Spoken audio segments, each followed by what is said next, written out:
The button I'm going to show you how to make today is from my book Thread Wrapped Buttons. You will also find instructions for this in my earlier book, Buttons, a Passementerie Workshop Manual. I named this button a triangle wrap, and that is because when it's worked in a single color, the triangles sort of stand out a little bit more. But I'm going to show you how to work it in two colors, and that then looks more like our German and Austrian button maker friends refer to it as a windmill. And so you can see why it's more like the blades of a windmill. So let's get started.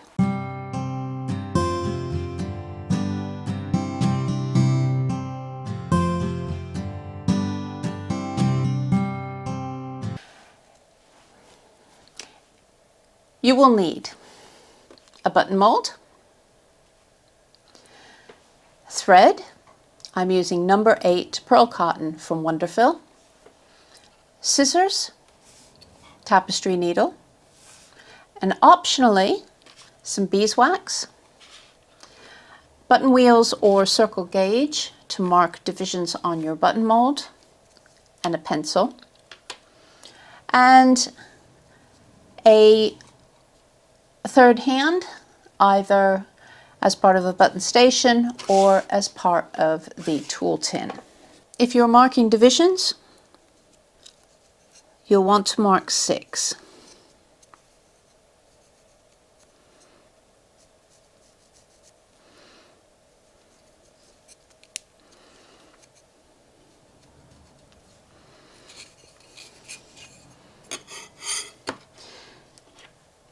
If you prefer to use circle gauge, just lay your button mold on top of the relevant circle gauge and mark the edges.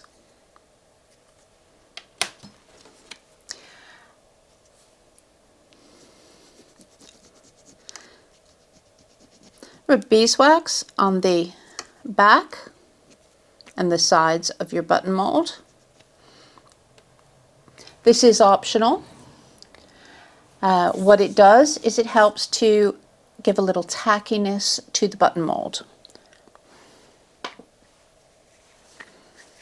Your first color will remain for the time being on the ball.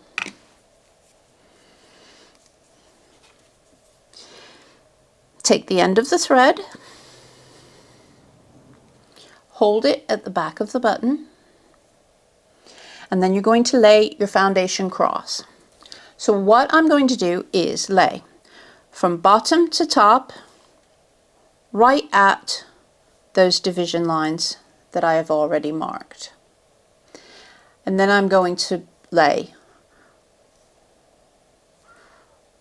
one either side and one either side again, so that I have 5 threads. Now I'm going to rotate and I'm going to repeat.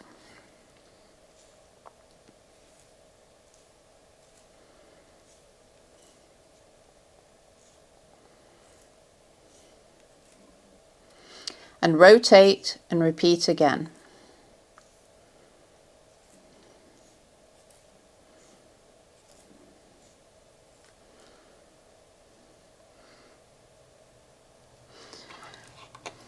Now I'm going to snip the thread from the ball,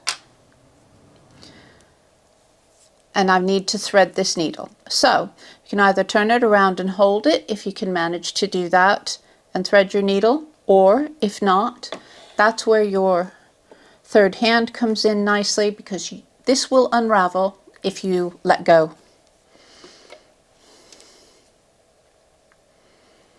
Thread the needle.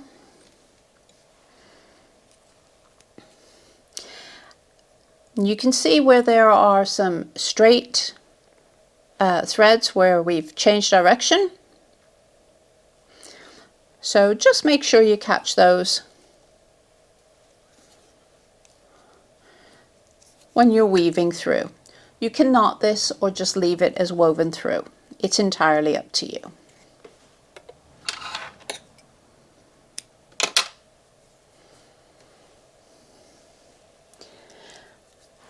Now we need to move on to color 2. Again, initially it's going to stay on the ball.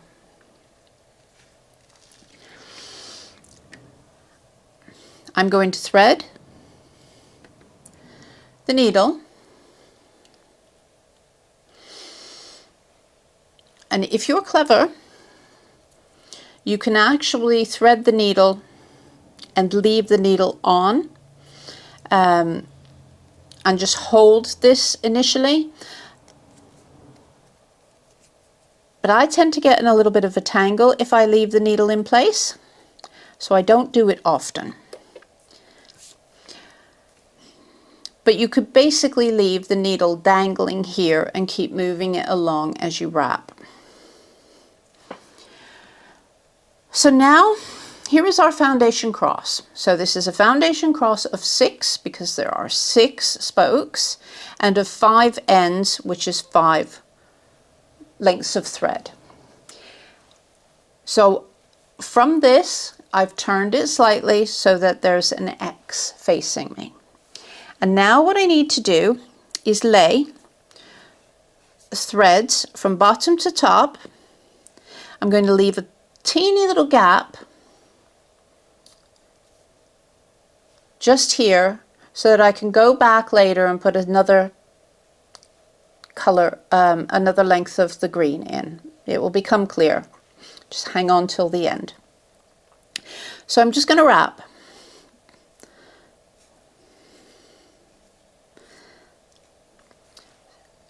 So 5 times. And now rotate and repeat. Again, leaving a little gap.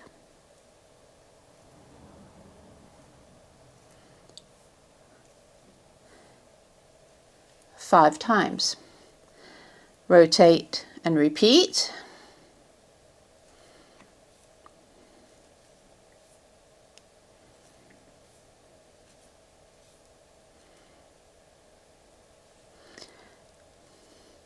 And rotate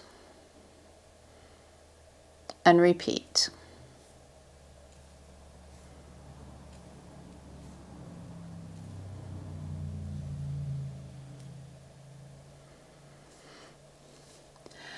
Now I need to cut a longish length from the ball. So again, you don't want to let go. Go ahead and pop your button into your clip.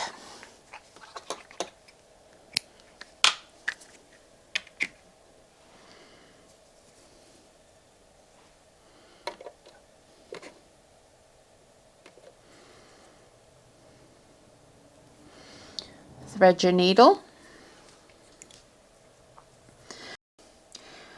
So there is the last one that we wrapped.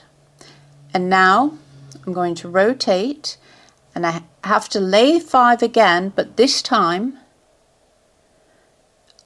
under the first group,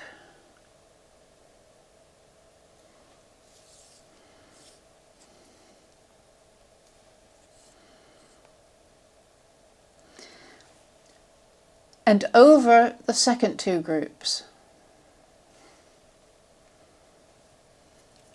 I'm going to do that for all 5 wraps.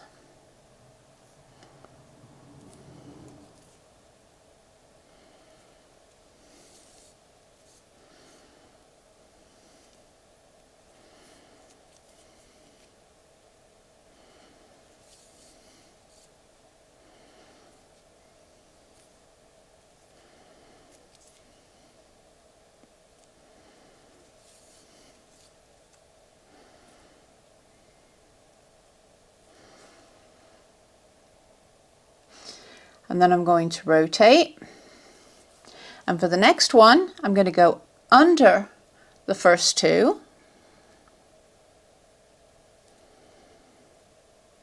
and over the second 2.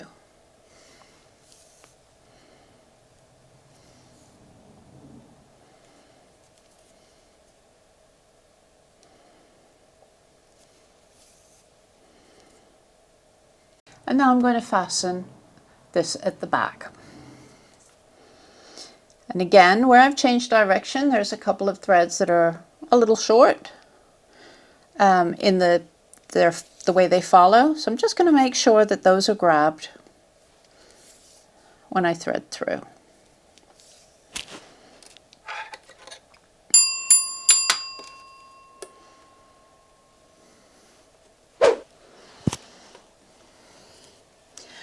Now I'm going to take a length of the first color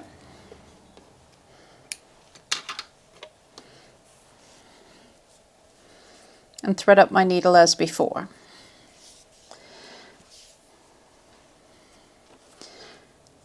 I'm going to place this thread at the back.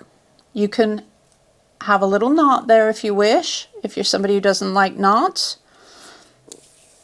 you can just weave it through. Just make sure it's there.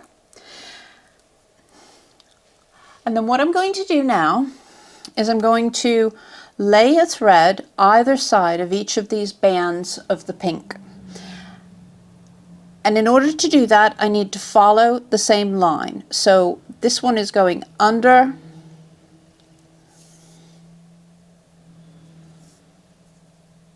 and then over. I want to make sure that I do this either side. Now you could go straight across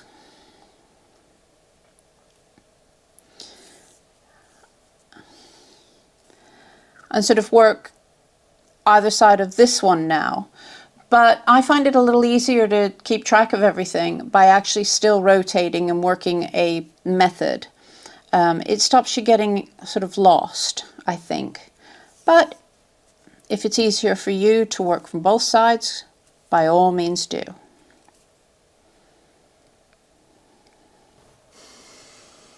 And there is our completed button.